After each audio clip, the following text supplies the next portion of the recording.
So this is for the Cholim of Israel. So we're heading on the last stretch here on the book about the Shabbos Halachas. And this chapter, the last chapter, is actually about the Chag Yom Tov. And that's actually the second last chapter. Yom Tov is a time of rejoicing and spiritual elevation. It is customary to wear new clothes and to eat one's favorite dishes in honor of the special occasion. In any activity which is forbidden on Shabbos is forbidden on Yom Tov. Following exceptions apply when Yom Tov falls on a weekday. A. Certain work in food preparation. B. Carrying. C. Transferring a flame. These activities are allowed on Yom Tov since they are all considered requirements for food preparation. Then in the section of food preparation on Yom Tov. Food preparation is allowed on Yom Tov as the food prepared in advance might lose its freshness. One may cook and bake or knead dough and place it in the oven. The permission for food preparation does not extend to cutting produce out in the field, threshing it, or trading in it. Since these activities can be done before Yom Tov without detracting from the freshness of the food, grinding is allowed. However, where food may lose its freshness or appeal, if it is prepared before Yom Tov, for example, grating onions, mashing bananas, one may use a hand grater but not a machine. In the case of food which would have remained fresh if it had been ground before Yom Tov, but which was left unprepared, it may still be ground on Yom Tov itself. It should be ground in a different way from the normal manner. That's what you call shinoi. For example, grating onto a paper surface or plate. And the malacha of selecting or boiro applies on Yom Tov, and one should be particular to take the wanted from the unwanted. One may, however, select the unwanted from the wanted when there is less bother in doing so and when most of the amount mixed is wanted. Then this is the last thing, carrying, just two sentences. Carrying articles on Yom Tov into or through a public place is permitted, even though the ruling originates from the concept of food preparation. Carrying non-food items is also allowed. For example, one may carry a talis to the shul on Yom Tov. Permission to carry items relates only to the needs of the day. For example, one should not carry office or car fees. Okay, but then it doesn't say here, which we all know, if Shabbos coincides with Yom Tov, Shabbos overrides Yom Tov, you can't carry. If Shabbos, the Yom Tov happens to fall, one of the days happens to be on Shabbos, then you can't just carry whatever you want. Tell you what we discussed yesterday. In a nutshell, we were talking about the laws of Bori enact themselves in that it says, listen, what happens if you only mentioned an ox or a donkey instead of an ox or a donkey? Because if you mention an ox or a donkey, it means it has to be similar in some respects. Whereas you say an ox, or you just mention a donkey on its own, it has to be similar not similar, it has to be an exact replication. So there's a difference between similar and exact. What's the broad base of context? Well, as Gavin quite rightly said, there's a difference between a kosher animal and a treif. As you, Kevin, expounded in the application between putting it on its altar. We also said that a donkey, although it's not kosher, if it's a bachor, we have to redeem it like we do other kosher animals. But both of them have a commonality of being able that you can contract tumah, impurities, through touching or carrying the carcass. So we said, all right, so how are birds included? And then we just basically said it uses the word v'chola behema, your every behema. So when you use the word every behema, it's an inclusionary term, which means if I say, guys, let's load up the car and take everything in the suitcase and load it up, it means that it's all there. It's all there. So it includes winged creatures. So you don't even have to use the generalization, specialization, generalization principle. You just have to have the word call, every, as an inclusionary term. Okay? So that's how we ended off, that how birds are included. Because when I say every behema, I'm saying anything with a pulse, basically. And the second thing is anything that's owned with a pulse. that's not an inanimate object. Why? Oxen comes to exclude people, donkeys come to exclude utensils. Why? I don't know, as I said yesterday. How do they make that link? We'll ask Rabbi Cohen how the two is indicated. Now, just let me cover a bit of new ground, Gav. So now we're at this point where the merciful one wrote the word call, okay? It's meaning every. It's an inclusionary term rather than just a mere generalization, okay? In the generalization, specification, generalization sequence, right?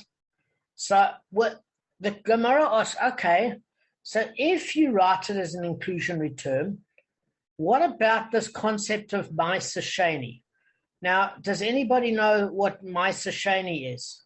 Arthur, Kevin? I know Kevin does. Sheni is the second donations, maybe donation. Yeah. Excellent. So exactly that the Ma'aser Sheni is basically in Devarim, Deuteronomy chapter 14, verse 26. That verse discusses the law of Ma'aser Sheni, right? It's the second tithe that's separated from produce. But it's not separated in every year, guys. It's only separated in the first, second, fourth, and fifth years of the Shemitah cycle. Okay? So that's the second tithe. First, second, fourth, and fifth year of the Shemitah cycle. And that tithe is to be eaten in Yerushalayim, right? Or if you don't eat it in Yerushalayim, you have to redeem it for money. And then when you get to Yerushalayim, you used to buy food there to be eaten. That money that you used to basically sell your stuff out of Yerushalayim, the same money. So then you have to buy food within Yerushalayim. Why? There might be carrying issues. There might be freshness issues. I don't know. So this verse describes the foods that one may purchase with Ma'aser Sheni. Okay? So what does it say? And you shall spend the money in exchange for any food that your soul desires, in exchange for cattle, and in exchange for flock, and in exchange for wine, and in exchange for strong drink, and in exchange for any food that your soul asks of you. Okay, so it keeps using the word call, which is translated as two things, as Kevin will tell you, as every and any, or all. There's many ways to translate it, but every or any is the one in the Chumash, and in some modern Hebrew, also call means all. Agreed, Kev? Kevin's the expert here. Yeah. Okay. Now, you've got the term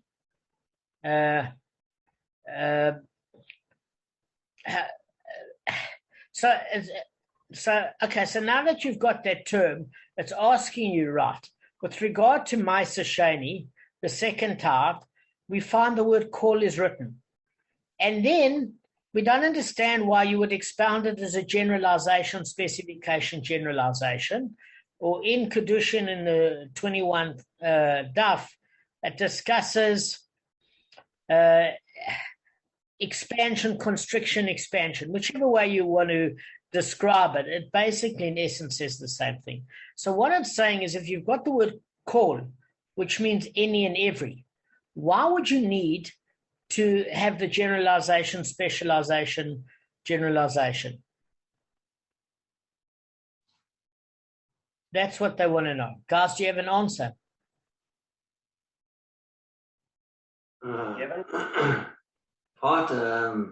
Well, can you pose the question to me? In other words, let me just see if you guys understand the question. Arthur, what's the question? Sorry, I'm just running back and forth cooking at the moment. Okay, but did you hear the question or not really?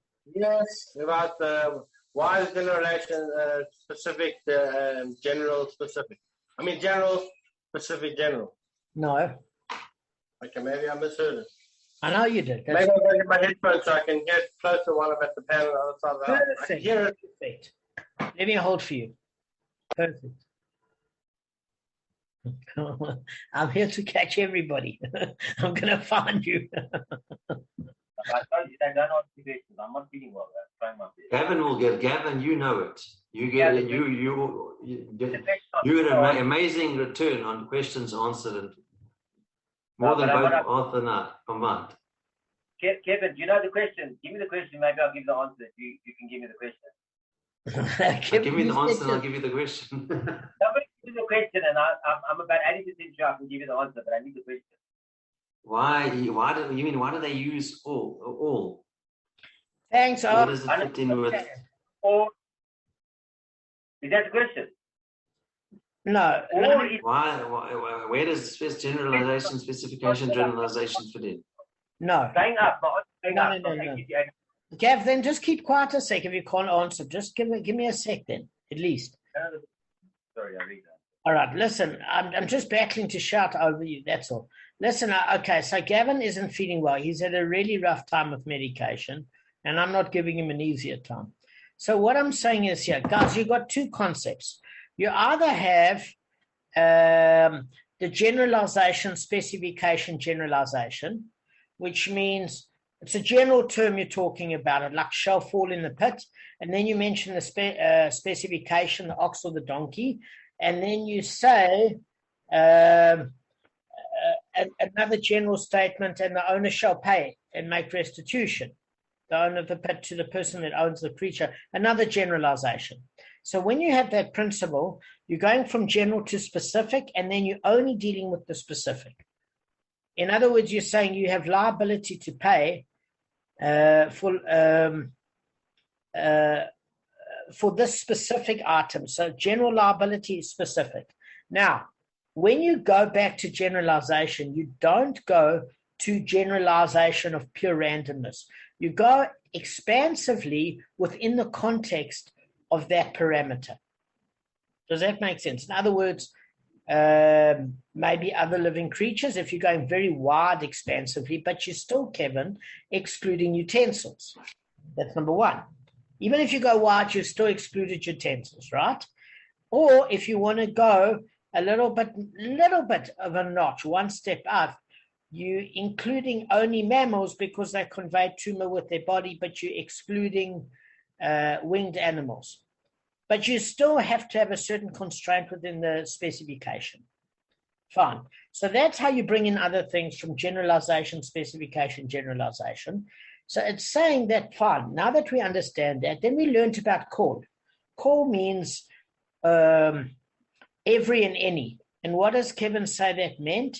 Is that you say, listen, grab anything else in that bag that you want to take on vacation, or grab everything in that bag that you want to take for vacation. So what does that mean, Kev? When we're going on a holiday together, it means in the boot of your car, you're open to take more than just an item where I said, why don't you bring the CD player, for example? And then I said, actually bring anything that you want in there.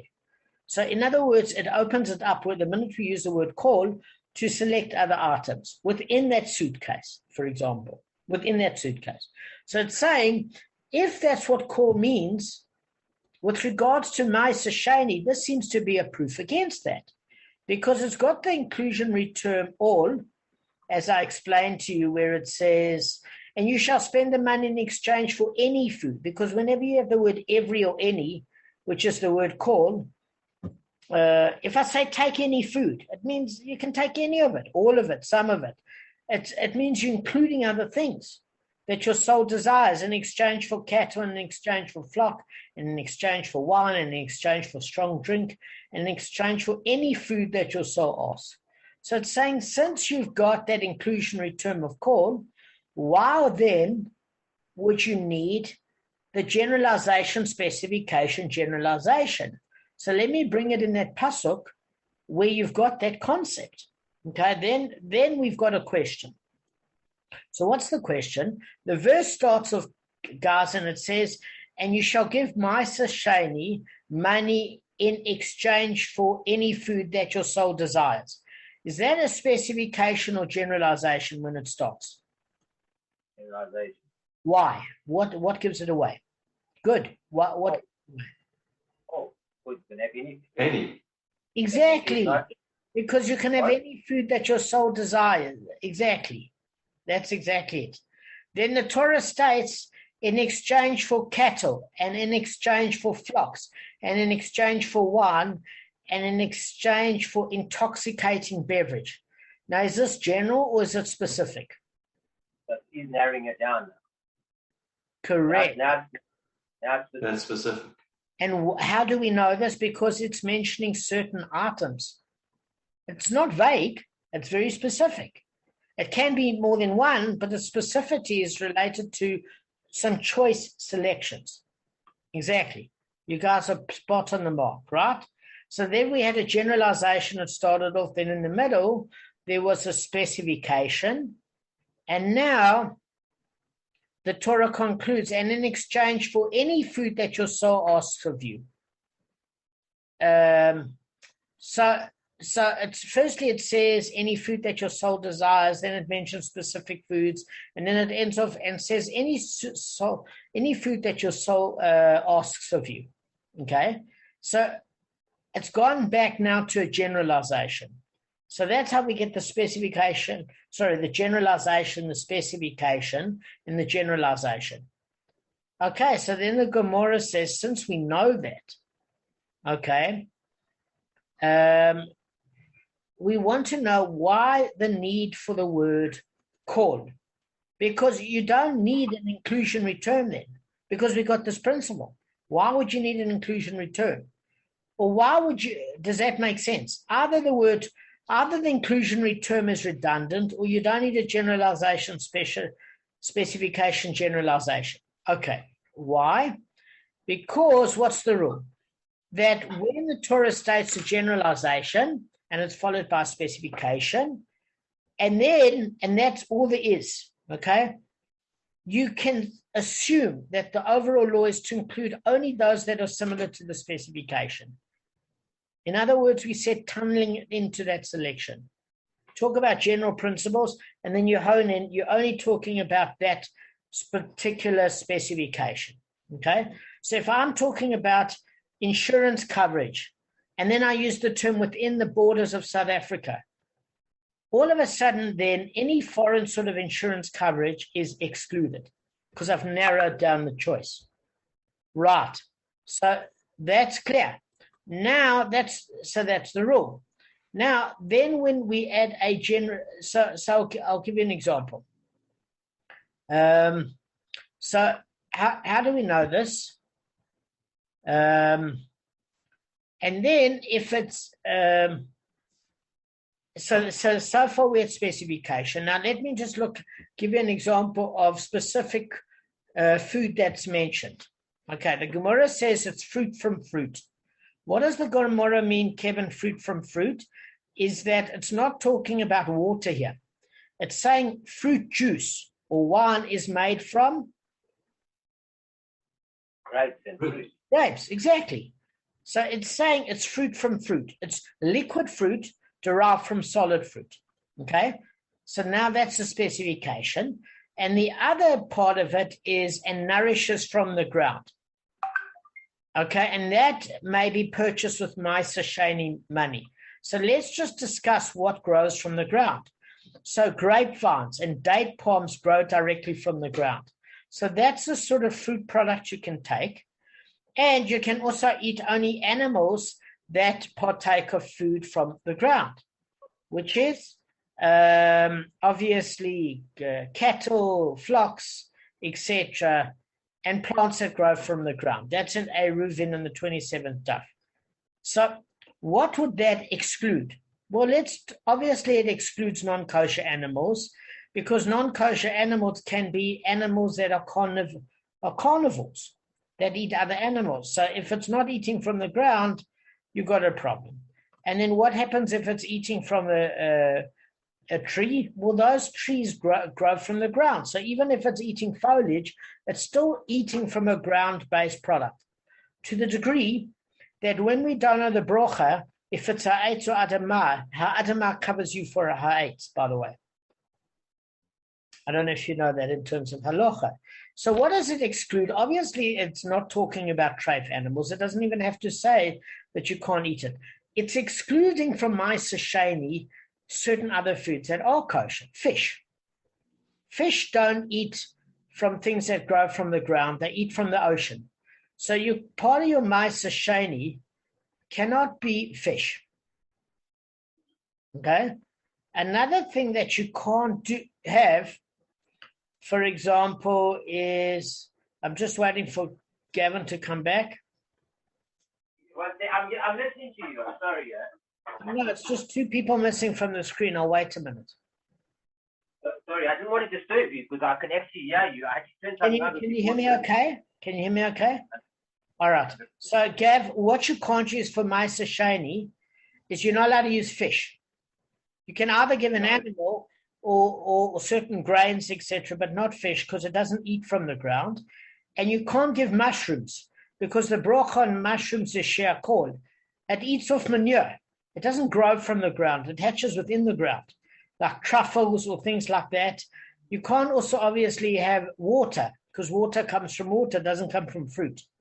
So those are very specific terms. Okay, so now we've gone from a generalization as whatever your heart desires to, well, as long as it's fruit and nourishes from the ground. And that may be purchased with Ma'aser Sheni. So we see that the expression, any, call, is expounded as a generalization in the generalization, specification, generalization sequence.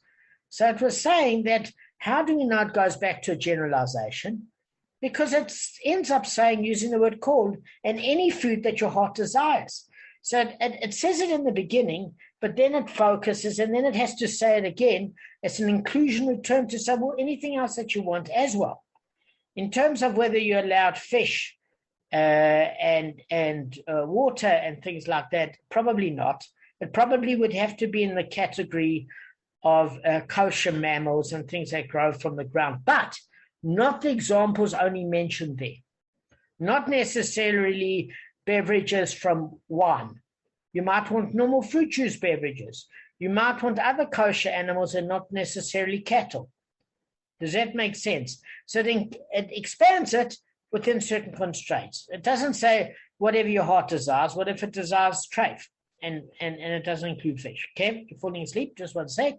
So the Gemara says, well, then why?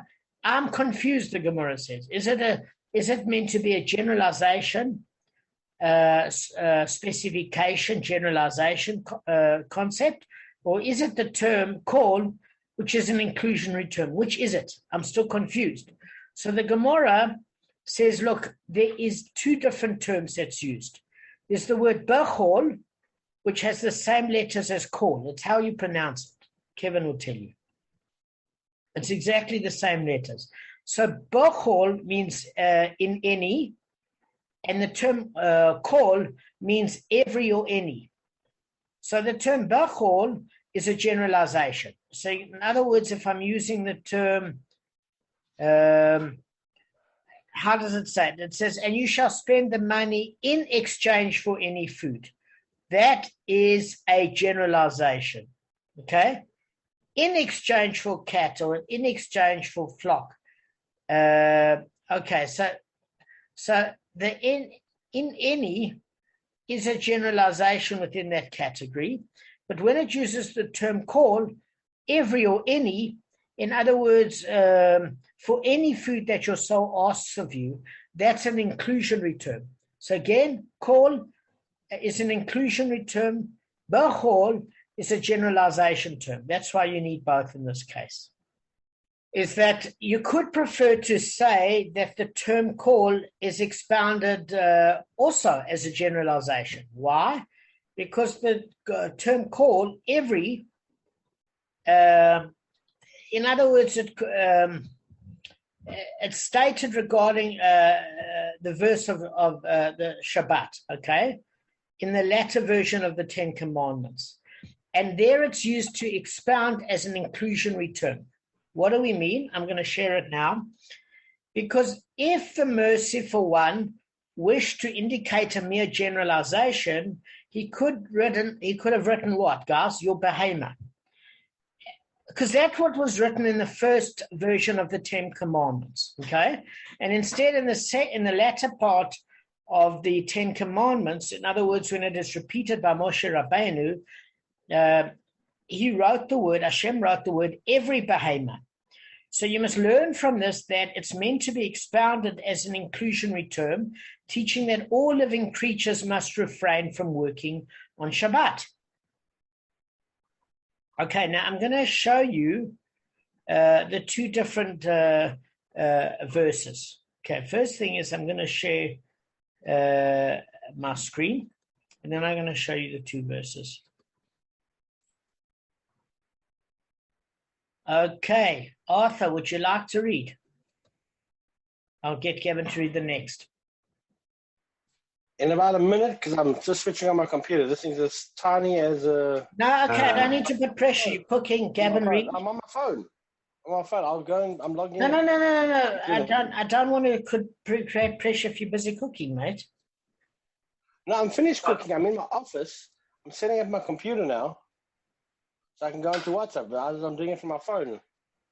Just give me a minute to just log in, and you can have to accept me in a second. Okay, so I tell you what, Gavin will read this part, and you will read the two different verses of the Ten Commandments. So I'll show you that. So cool anyway. So Gavin, just saying 10, Arthur. Doesn't have to write. Deuteronomy 5.14. The verse reads in its entirety, but the seventh day is Sabbath to Hashem your God. You shall not do any work. You, your son, your daughter, your slave, your maidservant, your ox, your donkey, your every behemoth, and your convert within your gates, in order that your slave and your maidservant may rest like you. Okay, good. So that's in the second part of the verse. Now I'm going to share my screen with the Chumash. Okay, this is where Arthur's going to come in.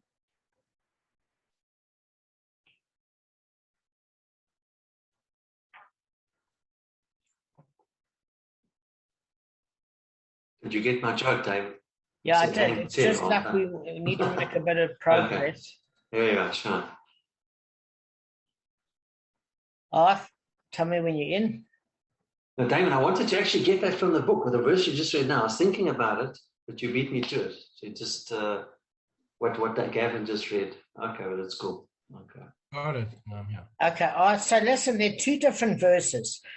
Basically, in Shmot, in Exodus chapter 20, that's exactly from Hashem. It says God spoke all these words. Okay.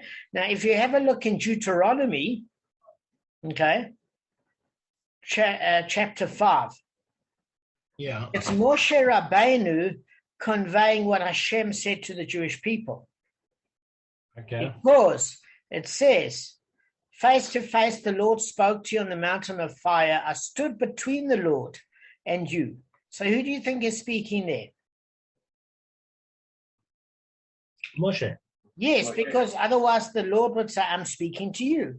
I stood between the Lord and you at that time to convey the Lord's words to you. For you were afraid of the fire and did not go up to the mountain, saying. Okay. So in other words, this is something I don't think you knew because I forgot. Is that part of Shmot? Guys, I honestly forgot.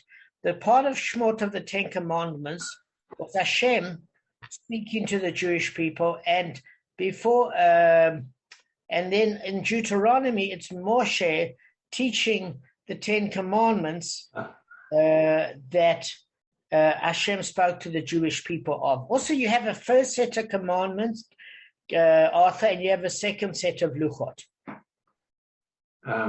Damon, just go back to start. The word you could be plural, which is atem. It's either atem or it's ata.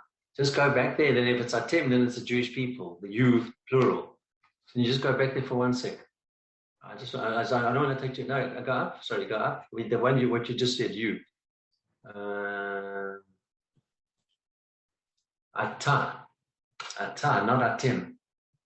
No, well, okay, but whatever you're saying, what I'm saying, okay, if you read the English, I stood between the Lord and you. That can only be Moshe, because who could stand between the Lord and the Jewish people? Is only Moshe as a conveyor of the message. At that There's time, three you people. obey the Lord to you, for you were afraid of the fire and did not go up to the mountain. So that is Moshe Rabbeinu giving over the 10 Commandments in Deuteronomy or Devarim, and in Shmot, in Exodus, it's God giving the commandments directly, because God spoke all these words saying, this is directly, v'yedaber Elokim et kol hadvarim ha'ele le'emor. Hashem is speaking there. Okay? Guys, are you with me? Yeah. All right, now I want to show you something. Arth, just have a look at the issue on Shabbat, right? Yeah. Yeah. Read this, but the seventh. But the seventh day is a Sabbath of the Lord your God. You shall not do any work, you, your son or daughter, your male or female slave, or your cattle, or a stranger who is within your settlements. Right. Now, what I wanted to do is I want to contrast that with what it says in Deuteronomy. Okay. Okay. Read. Okay. But the seventh day is the Sabbath of the Lord your God. You shall not do any work, you, your son, or your daughter, your male or female slave, your ox or your ass, or any of your cattle, or a stranger in your settlement, so that your male and female slaves may rest as you do. Fine. So if you look at it, there's quite a difference in wording. You're talking about now your ox or your donkey. You're not talking, that's when Moshe relays it. Originally, Hashem did not say that. Or should we say, Kevin, there's a difference between the first and second set of luchos, at which Moshe dictated the second set of luchos, but they both were from Hashem. He didn't add anything to the second set. There's 17. Donkey doesn't appear. Yeah. Well, firstly, there's 17 more words in total in the second set of luchos than the first, by the way. Yeah. But all I'm saying is, with strangers within your settlements, and here it says, with a stranger in your settlement, so that your male and female slave may rest as you do. Here it says, you shall not do any work, your male or female slave. So it's seeming to say the same thing again. There's a bit of there is a bit of a difference in the word. There seems to be an a gezeira shava. What's a gezeira shava when words are necessary? So if I say your male and female slave do not do any work, and here your male and female slave must rest as you do, is that not unnecessary, it would seem? It's identical, it's just different wording. Yes, which means it's part of a gezeira shava, which means you can use that wording to teach you other things, because nothing is unnecessary in the Torah. That's exactly the point. Okay, so I'm just showing you some of the things, and I wanted to show you the sources directly. Okay, so I'm just going to expound what I'm actually trying to say here, just to make it a little bit easier.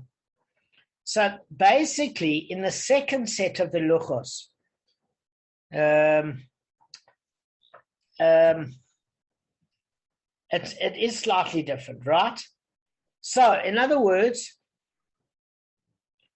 in the latter version of the Ten Commandments, it uses the term kol, every, okay?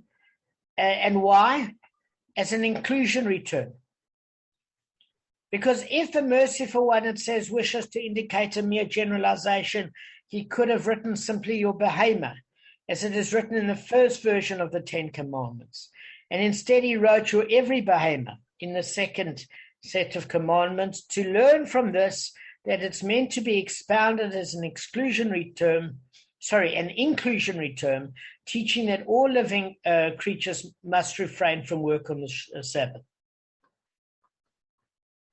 Okay. So, basically the same verse that forbids allowing an animal to work on the Sabbath forbids you from using any other animal to work on the Sabbath, okay? And you can't have your Canaanite slave work on the Sabbath. And you can, basically it says, there's an interesting comment by Rashi. You said a slave is compared here to an animal in regard to the Sabbath restriction, but the comparison, the Hekesh, teaches that he's also included in Kilayim prohibition, even though only animals are mentioned there. And let us forbid hitching a slave and an animal in a wagon together. Okay, so we're going to start to discuss what this term of Kilayim is and how it links. All right, so guys, have I got you so far? Okay, just in one sentence, every behemoth is an inclusionary term, which means every living creature cannot work for you on a Shabbos if you own it. That's all. That's the bottom line. So the Gemara inquires, now that you say that the word call, every, which appears in the latter version of the Ten Commandments, is an inclusionary term that refers even to birds, why do I need the term your behemoth in the first version of the commandments and the examples of ox and donkey in the latter version of the commandments? Good question, guys. Any thoughts? Because it's to put more. It's going from generalization to more specific. In the second one. Okay, and why would you need the specific? Yes, yeah. You're right, Gav, but I'm saying why would you need it? Got my technical, but I'm Kevin, just see if you can try something there. Yeah, because I noticed that it didn't say ox and donkey in this. It didn't say donkey. If you put it up on, thank you. I just need to see it didn't say donkey. I noticed that. Only in it said ox. I think it said ox in both, but not donkey. No, it said the word ass was used for a donkey. In the first one, okay, I'll share my screen, but all I'm saying. You can't keep it in my head at the moment. That's the way I am. All right. The first one doesn't mention what the second Deuteronomy. It says your ox or your donkey. As far as you're right. That is yes. Okay. So basically, if it uses the word every.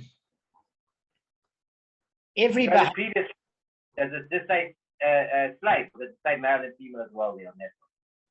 Yeah, it does. What's the male and female? Because it uses the word in the first one in Exodus. Okay, so but there it doesn't show. It only shows male and female slave, and it doesn't have the extra words that it has in the second one about the male and female. It uses the word Gavin or any of your cattle or any. It's an inclusive term. Any of. Jeez. Yeah. So basically, what the question is very simple. Gavin answered it, but he just didn't know why. So Gavin, you did well. What I asked is as follows: is that if Hashem wrote in the first version of the Ten Commandments, he wrote there's the term every behemoth. It says Shema Mina. Don't even know how to say it properly. Riboya. Basically, it's an inclusionary term. And then, why would you have the word ox and donkey if you're going to go for specificity, if those animals are included already? We know it's referring to birds, but then why specialize, as Gavin said? Because he's right, it's a specialization in the latter part of the commandment. What's the answer? Should I tell you guys? Because you're both tired at the moment. All right. Yeah. Why? There's the Zaira Shava. So, guys, we learn the word ox.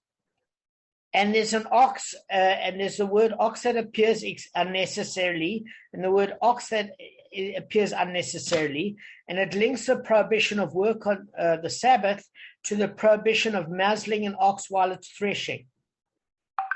Okay? So, in other words, Stephen's trying to call me. I don't know why he's calling me now. I think he's got a share that he's trying to set early. Just give me a 8 o'clock.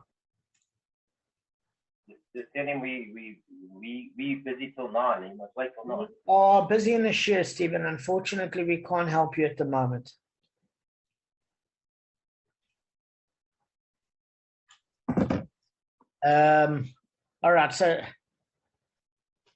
All right, guys. All I'm saying is as follows: is that there's a phrase "ox" that pertains to letting your ox rest on the Sabbath.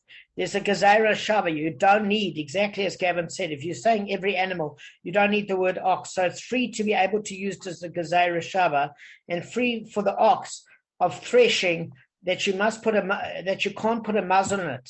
Okay. And then you learn that because those two oxen are free, then it means that you can include other animals, because just like in the word in the Sabbath law, you include any animal from resting on a Sabbath. So to any animal, you're not allowed to muzzle if it's threshing for you. That's what we learn, Arthur. That's what the gezerah shava, the halacha is. And Arthur, you remember, you recalled last time perfectly that the gezerah shava has to be open on both sides, where it's not necessary for that word in order for it to be determined as halacha and not just merely a suggestion. Okay, so the word donkey and donkey in the Ten Commandments is also a free word. And what does that come to teach us? That there's a gezerah shava of your behema, which basically is about unloading a fellow's donkey. Okay, so what do we mean unloading a fellow's donkey? If you don't have your enemy's got a donkey and it's fallen over to foster good public relations, you have to unload his donkey, but you have to unload the donkey of any Jew or any person, I'm assuming, whose donkey is under strain, because no animal should suffer. So if he doesn't have a donkey and he's got a camel that he's carrying stuff, you can't say it only mentions a donkey. So when it's got the word donkey, as well as other animals mentioned in the prohibition of working for Sabbath, you can say that the word donkey can be replaced with any animal with regards to unloading a load where the animal is overburdened. Does that make sense? So that's where the gezerah shava is used there. Okay. Right now, we've dealt with that, and we've even learned that obviously there's an interesting case that it says, well, if you learn that, how do we include people, since people are not included in the list necessarily of the gezerah shava? It says it's obvious, Rashi says, in Bava Kamma 30b, that if you have to unload an animal that's taking strain, you extend that kindness to human beings. So if you're going camping and somebody's got a heavy load, if you can help him, it's better.